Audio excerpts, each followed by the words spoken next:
Olá, queridos amigos, queridas amigas, é com grande prazer e satisfação que hoje nós nos encontramos aqui no canal Raízes do Culto, no bloco Axé de Quintal. E hoje o tema é Quimbanda Malê ou Quimbanda Nagoebá. E aí, o que vocês sabem sobre Quimbanda?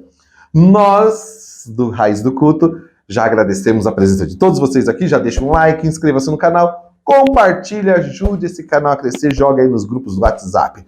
Porque ontem eu fui questionado numa live aí na rede vizinha, dizendo que aonde já se viu falar sobre Quimbanda e aonde nasceu isso, por que disso? Então, eu vou fazer um vídeo para explicar para todos os meus amigos e amigas aí do Raízes do Culto. Então, vamos lá, pessoal. Olha só, a Quimbanda, ela é malê, veio com o povo malê, do povo banto, lá da África, né? Do povo banto. Só que antes de chegar aqui no Brasil os escravos, existia já um culto da pagelância, no qual foi comprovado cientificamente que já existia africanos aqui nessas terras, como existia piratas, existia mercenários e assim por diante. E aí eles ajudavam muitas vezes os próprios pajés para poder fazer aí as suas ritualísticas. E o que aconteceu? Essas duas culturas se unificaram, trazendo vários e vários ensinamentos bantus e indígenas para uma única tradição chamada Quimbanda. Só que nós temos que ver que a palavra Quimbanda tem vários sentidos. Só que o sentido que mais cabe é curandeiro, feiticeiro e também conhecido como Maquiumba. Tá? O que é Maquiumba, mestre Alban? Espíritos da noite. Muitos quimbandeiros eram chamados de maquiumbas, aqueles que invocavam os espíritos da noite. Por isso que a tradição da quimbanda é sempre à noite, sempre ao escurecer, porque invoca os espíritos ancestrais da noite. E lá no povo malê, eles tinham vários e vários já espíritos que eles invocavam, chamados de inquince, que era tratado numa árvore com o resto, muitas vezes, daquele quilamba, daquele tata, daquele feiticeiro de quimbanda que estava ali, e eles acreditavam que aquele espírito retornava para mandar mensagem, muitas vezes incorporando numa pessoa, ou muitas vezes através de sonhos, através de vários relatos espirituais que eram transmitidos para o tata de quimbanda, que eram conhecidos como os ingangueiros. Então, quando eles chegaram aqui no Brasil, eles tiveram que adaptar seu culto. E este culto começou a ter várias adaptações, sofreu várias mudanças. E aí, o que ocorreu, que é muito importante lembrar, que a pagelância deu muita contribuição para esse povo chamado malê, esse povo malê. E esse povo malê começou a tratar os caboclos como ventania, giramundo, pantera negra, águia negra, quebra-galho, né, rebenta-cipó, como também sendo espíritos de quimbanda, ou seja, catiços. E esses catiços começaram a fazer uma diferença muito grande. E aí existia também uma etnia feminina, que era Luvembo, né, uma parte feminina. Então, quando os Luvembos iam para as encruzilhadas, invocavam as suas forças espirituais conhecidas como Undila, Nindila e Luvembo. E ao passar do tempo, chegou muitos africanos, depois de muito tempo, chegou os africanos Nagô. E eles começaram a ver que o culto banto tinha algo similar com o deles, era muito parecido. Só que eles começaram a trazer os seus costumes. Qual é o costume, mestre Alban? O costume de usar a teré, pimenta da costa. Todo quimbandeiro mastiga pimenta da costa, porque isto é influência da quimbanda Nagô. A quimbanda Nagô, ela começou a fazer uma junção. O povo Nagô começou a adentrar dentro das culturas bantus, ajudando os tatas, e os tatas chamavam eles do quê? De estrangeiro. E esses estrangeiros começaram a trazer suas sabedorias, suas formas de culto, né? Tanto que todo mundo hoje, seja na quimbanda, na jurema, seja aonde for, até mesmo dentro do candomblé, dentro da Umbanda, se dá o quê? Farofa de dendê. A famosa, o quê? Reunião, que é Ipadê. Ah, eu vou dar meu padê para Exu. Não é assim? E isso é a influência do povo Nagô. E o povo Nagô também colocou o quê? Laroie, Exu, Laroie, seu tranca-rua, Laroie, Maria Padilha, Laroie, seu tiriri. Não é assim a saudação? Agomojubá, seu tiriri, Agomojubá, seu rei da sete encruzilhada. Porque a palavra de perdão dentro da cultura banto era Malene. E esse Malene virou Agomojubá. E as cantigas também começaram a sofrer com isso, né? Colocando Odara, colocando vários dialetos iorubá dentro das cantigas de catiço, né? Deu meia-noite, a lua se escondeu lá na encruzilhada, dando a sua gargalhada, Pombogira apareceu, né? Alaroie, alaroie, alaroie, é Mojubá, é Mojubá, é Mojubará, Selé Odara, quem tem fé em Pombogira é só pedir que ela der. Então isto é a influência muito grande do povo Nagô dentro da cultura de Quimbanda. E os quimbandeiros começaram a entender que era necessário a união dessas duas quimbandas, a quimbanda malê ancestrálica com a quimbanda nagô. E a quimbanda nagô trouxe muitas informações para os quimbandeiros, que é utilizada até hoje e muitos aí não sabem. Ai, não é. Olha só como é engraçado, meu querido amigo, minha querida amiga. O Exu Ibarabô, Ibarabô, Agomojubara, virou Marabô. Maraboê, Maraboiá. Não é? Virou Marabô, certo? Outra coisa interessante, o Exu Onã virou Exu Tiririlonã.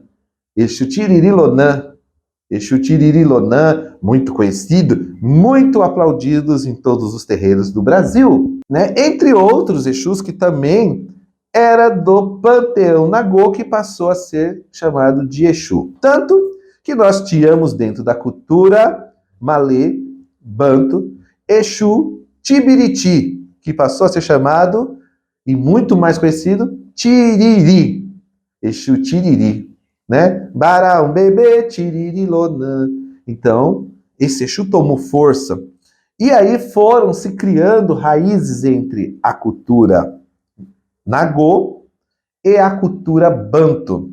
Os malês começaram a se unir e vendo que o culto era muito mais simples da forma que eles estavam fazendo. Tanto que o assentamento, tá? Né? Os ibás de Exu Catiço vêm do povo Nagô. E esse povo Nagô levou para dentro das casas de candomblé. Só que devemos lembrar que o iniciado de Catiço lá atrás morreu um dia.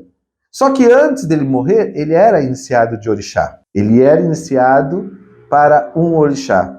Então, em vida, aqueles tatas, eles eram feitos sim de orixá.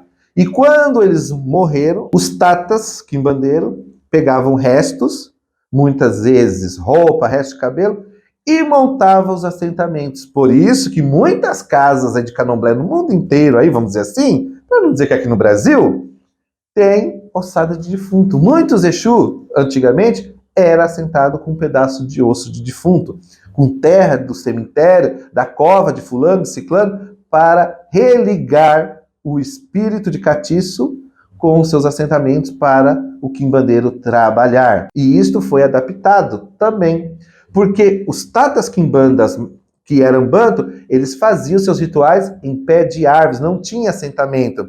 Quem começou a ensinar o povo da quimbanda a trabalhar com os assentamentos tridentes foram os Nagô. Então a influência de dois povos se uniram para criar uma quimbanda mais elaborada, mais sofisticada. Só que ao passar do tempo, a quimbanda malê se separou da quimbanda Nagô. E a quimbanda Nagô tomou seu rumo, tomou seus sentidos, fundando outras quimbandas. E a quimbanda malê continuou com as suas práticas de lavagem de imagens, lavagem de otás, aprontamento, né? Assentamentos, continuou com seus pactos com Exu, continuou fazendo vários rituais para as pessoas poderem se tornar tatas. Rituais no qual não é você que determina, não é você que escolhe, mas sim o seu tata juntamente com o seu catiço. Então a pessoa pode dizer, então eu tomo 7 anos de quimbanda. Não existe 7 anos de quimbanda. Não existe adecar de quimbanda. Não existe, gente, rituais como o do candomblé aplicado dentro da quimbanda, tá? A quimbanda malê ancestrálica, ela tem a sua base e algumas características do nagô ficou como assentamentos. Só que se você reparar, um assentamento de quimbanda malê, ela não tem garfo, aquelas coisas apontadas, mas sim uma estatueta feita de uma árvore, preparada para que ela possa receber o axé. Mas não é errado usar tridente, não é errado usar boneco de ferro, boneco de aço, ferramentas. Por quê? Porque o povo nagô deixou isso para o povo banto. Lá atrás, há 300 anos, vamos dizer, quando chegaram os escravos aqui. Então, nós devemos respeitar essa ancestralidade, mas devemos lembrar que a quimbanda malê, ela segue um outro rito, né? Como a utilização de facas diferenciadas, né? Animais diferenciados, outros tipos, né?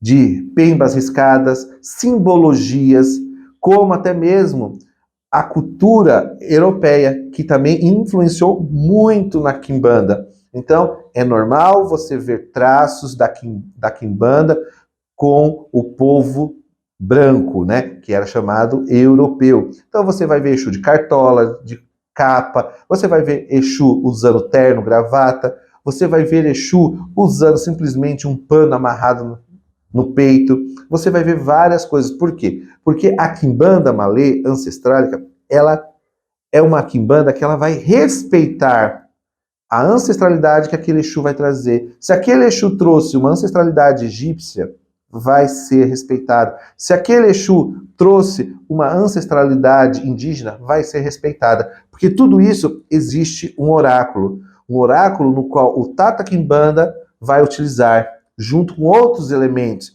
Porque o quimbandeiro praticou junto com o povo nagô o jogo de 4 búzios. Então é normal você ver hoje, né, dentro das quimbandas, o jogo 4 búzios e outros elementos, como ossos, conchas, dados, entre outros, para direcionar um tata de quimbanda. E este jogo de quimbanda, ele é praticado junto com o tata, junto com vários ensinamentos e várias diretrizes que muitos quimbandeiros hoje não conhecem. Porque esqueceram de onde veio a quimbanda malê e por que a quimbanda malê sofreu com o traçado da quimbanda nagô, e assim formando uma quimbanda maravilhosa, uma estrutura de quimbanda fantástica, no qual ela tem começo, meio e fim. E se você é quimbandeiro de verdade, você sabe do que eu estou falando. Agora, se você não é quimbandeiro de verdade, você não é macumbeiro. Aí você tem que procurar alguém para te ajudar. E se você tem dúvida, é só me chamar aí. Aqui no canal Raiz do Culto,